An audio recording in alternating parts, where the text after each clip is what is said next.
plastik atau sampah plastik dengan penggerak dinamo listrik.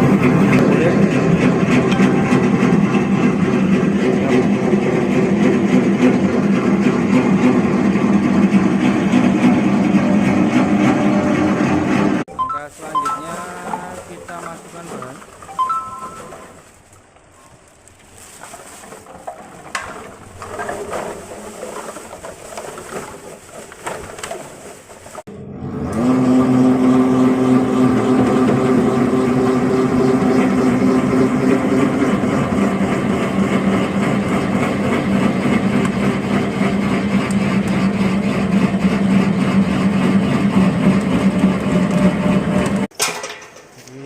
Setelah kepres ini kita sabun tali.